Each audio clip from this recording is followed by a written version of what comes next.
Episode 4 of HBO's Watchmen, titled If You Don't Like My Story, Write Your Own. Answered a bunch of questions, raised a bunch of new ones, and introduced one major new character who's probably a villain. We think, maybe? We're going to break it down, but first subscribe to GameSpot Universe for more breakdowns of the movies and shows that you love. You're Lady Trieu. I sure am. Our cold open of this episode introduced Lady Trieu, who has been kind of a ghostly figure looming over the show for the last 3 episodes. We've only heard about her name. We've seen the logo of her company on some things. Now she's here. She's strong-arming a random couple in Tulsa out of their farmland. She seems like kind of a psychopath. She has some serious Ozymandias vibes, and you can tell, like, there's a moment where she's offering a literal child that she genetically manipulated or harvested. I don't know. It was very creepy, but she, like, presents this deal to this couple, and they're like, hell no, we don't want to do this. And she's like, too bad. I already did it. Here you go, which is like, I did it 35 minutes ago, which is the famous, like, Ozymandias line when he's giving his squid story exposition. Right, by the way, that literary technique, the fait accompli, I learned about from Rick and Morty this week. You die tomorrow, no matter what. It's what bullies call a fait accompli. Great. So Lady Trieu is eccentric, to say the least. She wears solid white, she wears gloves, she carries a giant ivory hourglass that measures 3 minutes around in a briefcase. Do you think she carries it all the time, or was it just for the purposes of this intimidation? I want to believe that she carries it all the time. But yeah, like, just in case, whatever. But she has this kind of, very interesting little breakdown of, like, she lives in Tulsa, she's a trillionaire. She's never seen because she doesn't come out unless it's important. Yeah. But she wants this farm because a meteor lands on it. Yeah, so she seems to know something that is going to happen here, and we have no idea what it was. But she obviously has a purpose for buying their 40 acres or whatever, and at the very end of the scene, something falls out of the sky. They say, what's that? She says, it's mine. And then we never... It never comes It doesn't up come again. up again. I'm sure it will. I'm hopefully, but like that... So that is our first insight into Lady Trieu, and she seems shady. She's probably the villain. We should talk about the episode title. If You Don't Like My Story, Write Your Own, is sort of from a novel called Things Fall Apart. What are you reading? Things Fall Apart. And has to do with European colonialism. Right, it's very much about the arrival of the Europeans to Nigeria in, like, the late 19th century. So that kind of is a theme that arcs through the entire episode about kind of colonialism and, like, generational trauma. We get back to the main story with Angela. She's trying to cover up all the evidence that Will was at her bakery, and we learn the name of her bakery, which is Milk and Hanoi.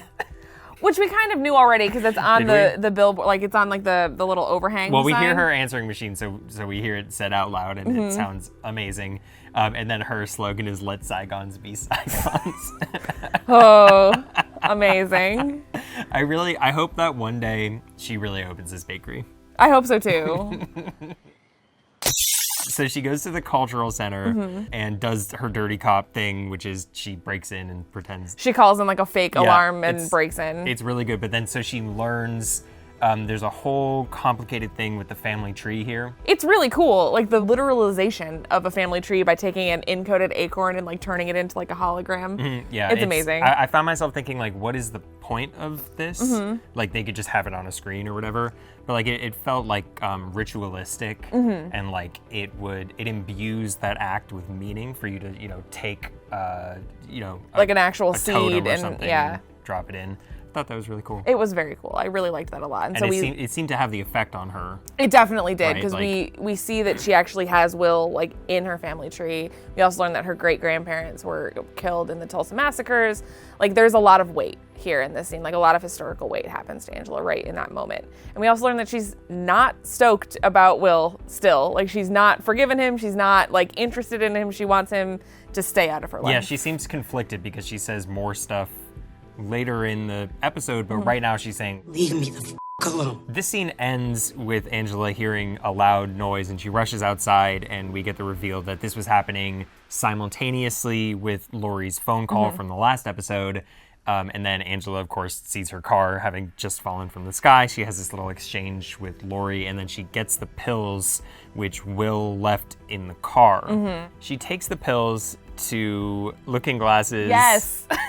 weird doomsday bunker. I was so excited about this. So we finally get to see Looking Glass in pure civilian mode, and it turns out he's basically Dale Gribble from King of the Hill. I don't know if it's behind his house or if he's rented out a doomsday specific space, but he's it's literally like a nuclear bunker, and he's obsessed with the squids. So he's been apparently running around taking photos of the squids before they dissolve. It's wild. He's so weird. Number one Looking Glass fan, Yes. Meg Downey, is on the case. I love him. She's going to figure it all out. Yes. Angela wants Looking Glass to give the pills to his ex to find out what they are. We don't know who that is, so there's a new fun mystery. And note they don't say ex-girlfriend or ex-wife or anything, so it could be anything. anybody. It's his ex somebody, maybe ex-partner, ex-somebody, but she doesn't want the pills in the system of the police. Right, Is the and big thing here. They also have an interesting exchange about Judd's KKK robes, which we haven't seen since episode 2, and neither of them is really sure. As the audience, we clearly are oh, Judd was a racist. Looking Glass says, well, he was a white man in Oklahoma, but neither character really seems convinced that makes him a bad guy for some reason. It's a very interesting exchange, and especially coming from Looking Glass, that well, he was a white man in Oklahoma. Looking Glass is a white man in Oklahoma. Right. So what does that mean for him? Please don't be a bad guy. I want him to be good so bad. But the point is they're both hiding all this evidence from Laurie, which I'm sure will have no consequences. None. It's going to be fine. Angela goes to dispose of Will's wheelchair, which she grinded up and put into a little duffel bag, and she's about to throw into a trash car that's going under an overpass. Which seems like the most conspicuous, she goes in weirdest costume way in broad daylight. In broad daylight. Angela, you are. I mean, she says in this episode she's not acting rationally, so this was a bad plan. This Angela. was terrible. Why wouldn't you just, if no one knows that you're a cop, just go in your civilian clothes and just chuck, I don't know. Just take it to the dump. It's very weird. And so, but to make this scene weirder, she turns around and there is this Pepsi Man looking guy in head to toe spandex just watching her. He looks like an alien. He looks with his goggles. It's so bizarre. And so he takes off and she takes off after him, and they have this foot chase, and then he pulls 2 squirt bottles of oil out of his belt and slides through a storm drain. It's such a good visual. It's so weird. That's so ripe for gifts. Yes, I'm out, or me at 4:59 on a Friday, leaving the office. It's we think. Here's our theory about that. The weird Lube Man is that it's Petey. It's definitely Petey. I don't know if I buy that. I'm pretty sure it's Petey. I mean, I think we're meant to think that it's Petey. I think it's that thing that shows do where they drop a lot of hints about something, and then the next reveal will be a little less subtle, and then I think this is the first reveal is that it's Petey, because they have the same build. Petey he's obsessed with masks and superheroes. Of course, he has his own identity. Lube Man. Lube Man. I prefer the slippery surfer. So he's new in town, so Angela would not have, you get the sense in the next scene when she goes to the police station that they're familiar with sort of the local rogues gallery, because she says do we know any vigilantes that fit Right. this profile or what have you? Yeah, and Red Scare is there's no. there's probably a board somewhere where they have all the locals up, which I would love to see at some point. I hope we get to see it. It's just a very bizarre scene, and if it is Petey, then he's got some explaining to do too. Well, so they get to the police station, and Laurie has taken over Judd's office. Angela has this sort of, fraught exchange with Senator Keene. But then when Angela and Laurie are talking in Judd's office, Petey walks in and seems extremely startled to see Angela standing there. Yeah. And Angela kind of gives him a look. So there's all this sort of circumstantial evidence, but then I saw that and was oh, it's Petey. I'm wondering if maybe the whole costume and the gimmick is Laurie pressuring Petey to do this,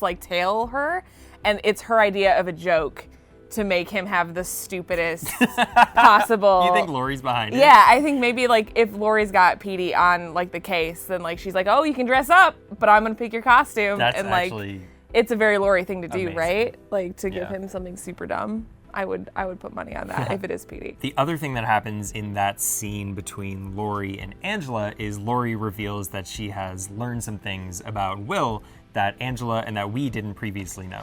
Someone named William Reeves. He was a cop in New York City in the 40s and 50s, which is when the Minutemen were active. That timeline definitely syncs up if we are to believe that Will is Hooded Justice or was involved with Hooded Justice. It works. Hooded Justice was active during the 40s and 50s and then disappeared, and everyone assumed that he died. And Will Reeves fell off the grid after the 40s or so we don't know what happened there, but yeah, I definitely at this point am subscribing to the theory that Will is Hooded Justice, which in the context of the original comics is super good. Very interesting. Extremely good. This does raise some questions about why the Cultural Center didn't really have any more information about Will, because this family tree AI thing simultaneously believes that Will is Angela's grandfather, but also that he died in the massacre as a 5-year-old boy, which doesn't make any sense. The answer, I think, is that Will changed his name. So his parents, who we met in the first episode, Cold Open, were Obie and Ruth Williams. Yes. And then he became a cop and at some point changed his name to Reeves. So he's Will Reeves, which is why there are no more records of Will Williams? Yeah, that would have been his name. Would have been his name, apparently. And then Angela's paternal grandmother is named Abar, which is June Abar, which is where her surname comes from. So there's a lot of messy family and history it almost there. kind of mirrors what's going on with Laurie right now with like the changing of the last names and whatnot, because we have like Angela taking her paternal grandmother's last name and not even knowing that Reeves is there. So maybe by episode 9 we'll have Angela Reeves or something going on. I don't know, but like there seems like there's some symmetry there. Our next scene is Laurie and Petey and Angela having the most awkward conversation in a car in the world, because Laurie wants Petey to kind of bring up her personal history for Angela, who apparently has no idea. No judgment. I used to dress up and fight bad guys too. Oh, really? And what was your trauma? Petey, go ahead, tell her. Yeah, as a masked crusader herself, you would think that she would have a better idea of the history of, you know what I mean? It's so interesting to us. Especially you would because think. there's so much pop saturation, even like in the universe of like the Minutemen and the American hero story. And so Angela apparently had no idea. It kind of ties to all the themes, right? Like memory and legacy and history, and she seems weirdly ignorant about it all. Yeah, she's very cut off from the fact. So this is the scene where Angela learns that Laurie was Silk Spectre, the second Silk Spectre. She learns all about the history between her mom and the comedian. Angela like tries to kind of deflect some of Laurie's questions about like, oh, did your parents get killed by nuns? Is that why? I loved Laurie's questioning of the whole nun thing, because it's something that we still have not gotten an answer for. Like, why does Angela carry a rosary around when she's doing bad cop stuff? I don't know. I have no idea. It was very interesting though, and it was more kind of to Laurie's character building how irreverent she is about this entire situation. Like, she encourages Petey to bring up all of this horrible stuff in her past. Like, she does not care at all. And she says she clearly has a lot of disdain for, she says something like the yahoos I used to run around with. So clearly we know that she's changed a lot, but this really cemented it. I really enjoyed also Petey's kind of disdain for the pop culture version of the real history, which I related to. If you read the Peteypedia, the memos that he writes are just progressively getting more and more cartoonishly annoyed at, like, he subpoenas the company that makes American Hero Story because they wouldn't give him review copies, and it's this whole, like, very true to life, like, we know people. Attacked. I definitely was like, oh, okay. I wish we could subpoena people. Yeah, exactly. When they won't give us screeners. When they finally arrive, we learn that their destination was True Industries, yet another layer being peeled back. Layers upon layers. We learn more about the young girl. Bion is her name, and she's the same girl that we saw in episode 2 buying the newspapers. It turns out she is Lady Trieu's daughter and is apparently heavily involved in all of this. We learn a little bit more about the Millennium Clock, which seems to be this giant Chekhov's skyscraper thing. It's very weird. It tells time, which doesn't really help us with anything.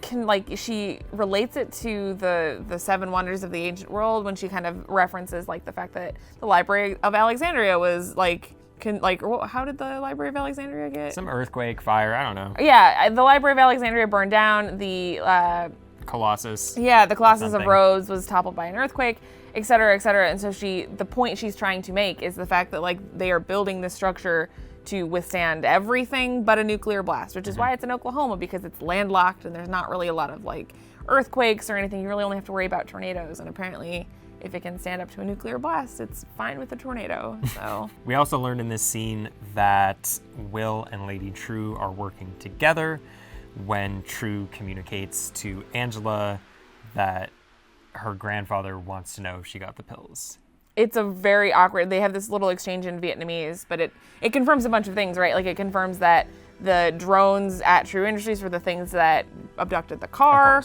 It confirms that Will's friends in high places were like the people at Trieu Industries, but we don't know why or to what end or how they even know each other. Right, and we also learned that he deliberately left the pills there, and that maybe that's the whole point of this, beyond just getting revenge against Judd for some reason. There's so many layers to that. Trieu herself calls it passive-aggressive exposition later on, which I think is so perfect, and that kind of encapsulates a lot of what's happening. That was very on point. At the end of the scene between Laurie and Lady Trieu and Angela, we get a nice shot of Lady Trieu's Ozymandias statue, which she just has this like bronze statue of Ozymandias as an old man, which Laurie points out is very weird. And Trieu has this sort of like awkwardly phrased answer that, he is an old man. That's such a weird thing to say to so an FBI agent weird. If you don't want people to know that this guy is still alive. Right. And so if Trieu is somehow involved in Ozymandias' disappearance or something's going on there, because if she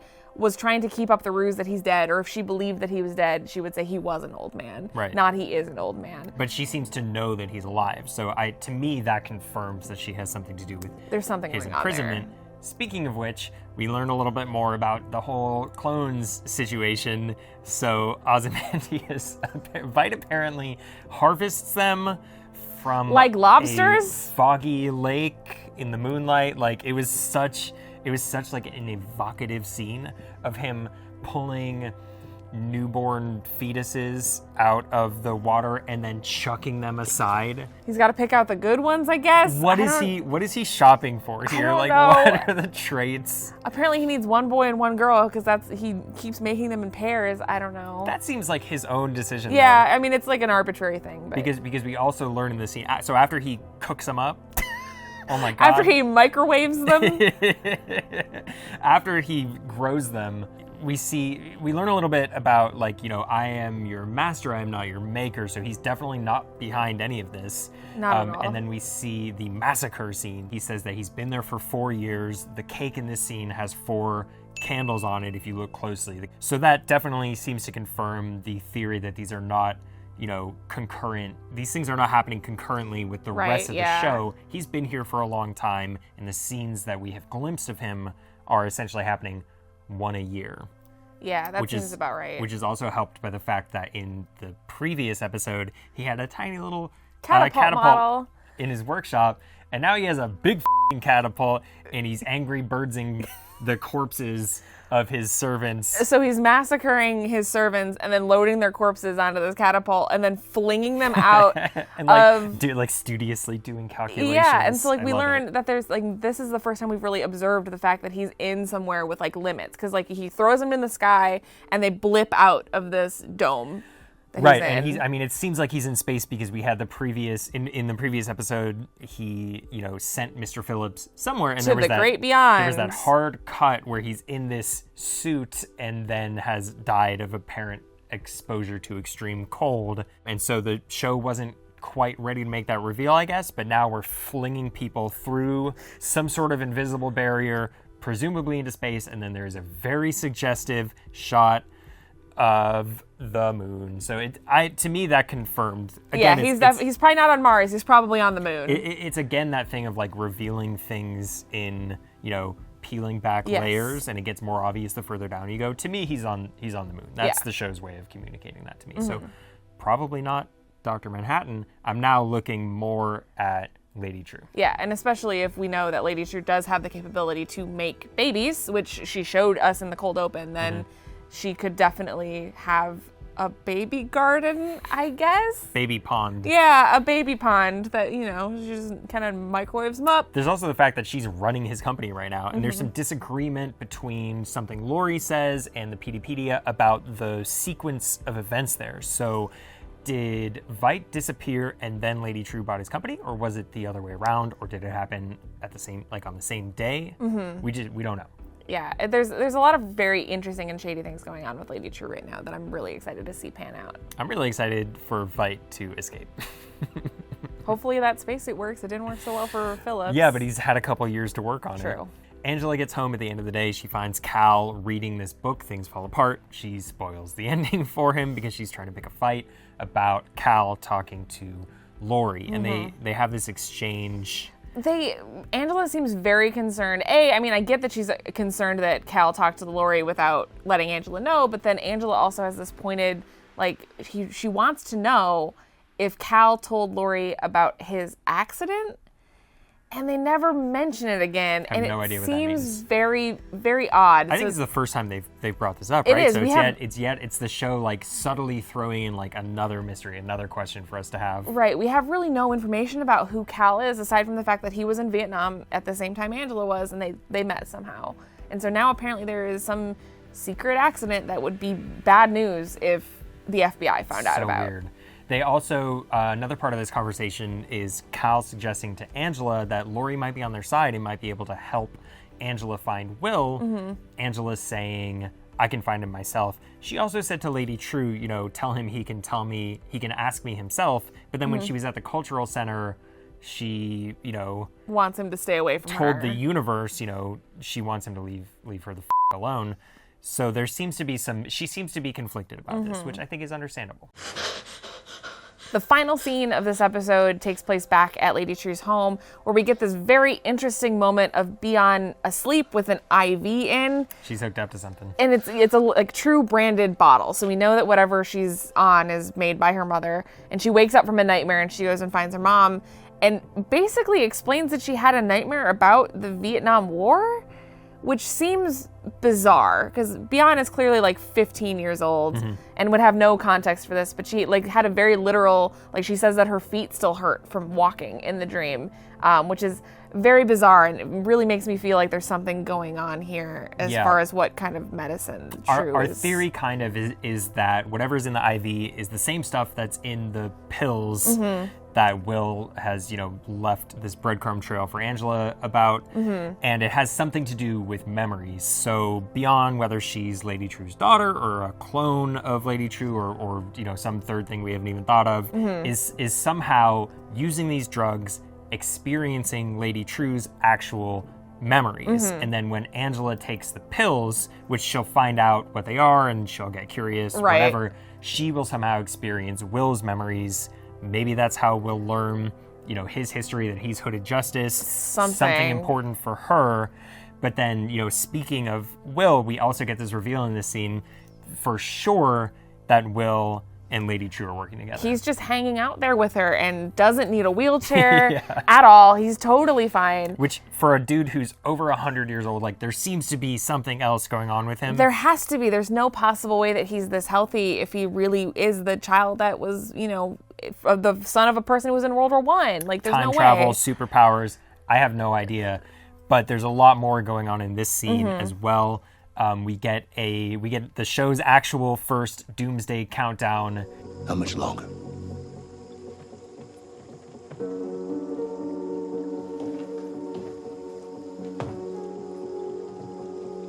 Three days. Will is he's very worried that Angela's going to hate him for it. Something nefarious is happening. Will and Lady Trieu are planning something Right, yeah. potentially terrible. Disastrous. And there's all of this stuff with memories and generational memories and history and legacy. Trieu has something, she says something to Will about how things get messy and complicated when family gets involved, and she seems very concerned that Will's maybe losing his edge, and he's very, he's like, no, it's fine, I've committed to this, or whatever he says.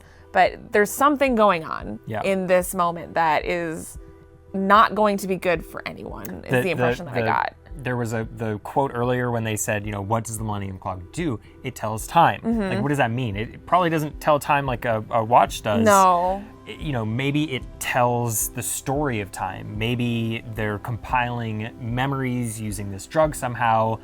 Beyond she buys every newspaper every day. Maybe it's like, what's like the golden record that they launched into space? Maybe it's a time capsule. Maybe there's some extinction level event coming that Will and Lady Trieu know about or have orchestrated somehow. It would make a lot of sense because there's a little bit of ambiguity with Lady Trieu when she talks about how she idolizes Ozymandias. You can't really tell if she's talking about idolizing the corporate side of Ozymandias, like the humanitarian inventor, or if she idolizes, if she somehow knows that he was behind the squid attack and that's what she's idolizing him doing, what needs to be done to save humanity. There's also a lot of stuff involving like nostalgia and millennium and these sort of like brand ideas that Veidt had from the comics. So Veidt was, he would make like cosmetics and whatnot that all seemed very tame and harmless, but had this sort of like high level concept to them about, memory and wanting to kind of put the past behind you and, opening the doors for the world for the, the new humanity and whatnot, which is kind of what, it paid off with the squid attack in that he was kind of ushering in this new age for humanity. And then